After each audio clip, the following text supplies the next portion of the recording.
নমস্কার বন্ধুরা, আমার এই চ্যানেলে আপনাদের সবাইকে স্বাগত জানাই।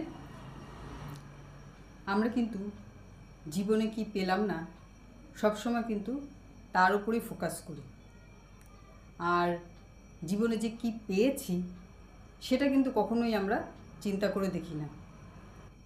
যেমন আপনার বড় বাড়ি নেই, গাড়ি নেই, এই নিয়ে হয়তো আপনি প্রতিনিয়ত মনে মনে কষ্ট পান,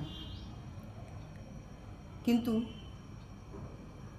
আপনার যে কোনো বড় অসুখও নেই সেটার জন্য কিন্তু মনে মনে আনন্দ পান না, মনে মনে খুশি হন না, ঠিক কি না? কারণ শরীর যদি ঠিক না থাকে, শরীর যদি সুস্থ না থাকে, সব অর্থই কিন্তু অর্থহীন হয়ে যায়। কারণ আমাদের রোজগারের বেশিরভাগ টাকাই কিন্তু তখন ডাক্তারের পেছনে খরচ হয়ে যায়। তা আপনি যে সুস্থ আছেন, হেলদি আছেন, তার জন্য কিন্তু আপনি কখনো ঈশ্বরকে ধন্যবাদ জানান না। কি নেই তার জন্যই সবসময় ঈশ্বরের কাছে দুঃখ প্রকাশ করেন। কিন্তু আপনার যেটুখানি আছে, ধরুন মাথার উপর ছাদ আছে বা রেগুলার আপনি যে খাওয়া দাওয়া পাচ্ছেন, সেটুকু কিন্তু বহু মানুষের জোটে না। পৃথিবীতে বহু মানুষেরই কিন্তু সেটুকু নেই।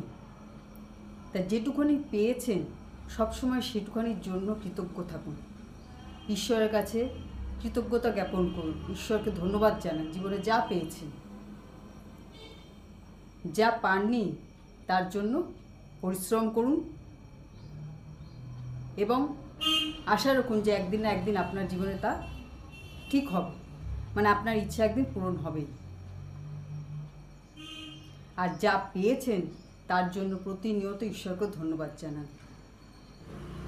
কারণ একটা জিনিস দেখবেন, আপনি হয়তো স্কুটারে যাচ্ছেন, আপনার পরিচিত কেউ বলল আপনাকে যে সামনে একটু ছেড়ে দিতে।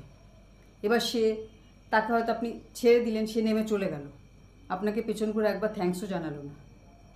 এরকম হয়তো আরও একদিন আপনি তাকে ছেড়ে দিলেন, সেদিনও ওইভাবে চলে গেল, সে আপনাকে সেদিনও কিন্তু কোনো ধন্যবাদ জানালো না। তখন আপনার কী মনে হবে যে কীরকম মানুষ, একবার একটু থ্যাঙ্কসও জানালো না। মানে 3 দিনের দিন যদি এরকম সিচুয়েশন হয়, আপনি নিজেই কিন্তু আর দাঁড়াবেন না, বলবেন আপনার কাজ আছে বলে আপনি বেরিয়ে যাবেন।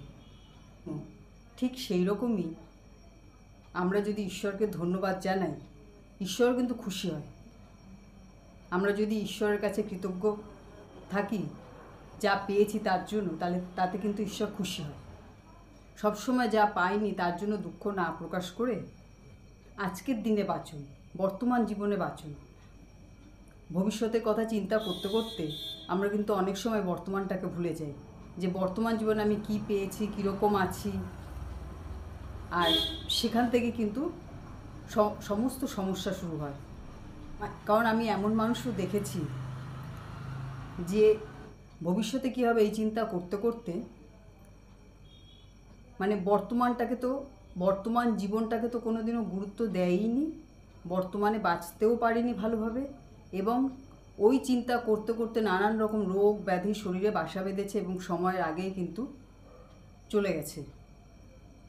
তো এই জিনিস যেন না হয়, সবসময় যেটুখানি পেয়েছেন তার জন্য খুশি থাকুন, আনন্দে থাকুন, আর যা পাননি, যা ইচ্ছা আছে তার জন্য পরিশ্রম করতে থাকুন। একদিন না একদিন ঠিক আসবে। তার জন্য কিন্তু ডেসপারেট হয়ে যাবেন না যে এক্ষুনি চাই। হ্যাঁ, এখন যেরকম সবার সব কিছু খুব তাড়াতাড়ি ইনস্ট্যান্ট চাই, সেরকম হবেন না। যখন যে জিনিস জীবনে হওয়ার সেটা কিন্তু ঠিক সময় হবে। সময়ের আগে ডেসপারেটলি কোনো জিনিসের পেছনে কিন্তু ছুটবেন, নিজের কাজটা খালি মন দিয়ে করে যান, সফলতা অবশ্যই পাবেন। আর রেগুলার যা পেয়েছেন তার জন্য ঈশ্বরকে ধন্যবাদ জানান। জীবনের ছোট ছোট খুশি আনন্দের জন্য সবসময় কিন্তু ঈশ্বরকে ধন্যবাদ জানান। তাহলে দেখবেন আপনি যেমন বর্তমান জীবনটাকে উপভোগ করতে পারবেন, তেমনি আপনি কিন্তু হেলদি থাকবেন, সুস্থ থাকবেন। ঠিক আছে? তো আজকে ভিডিও এখানেই শেষ করছি। সবাই ভালো থাকবেন, সুস্থ থাকবেন। নমস্কার।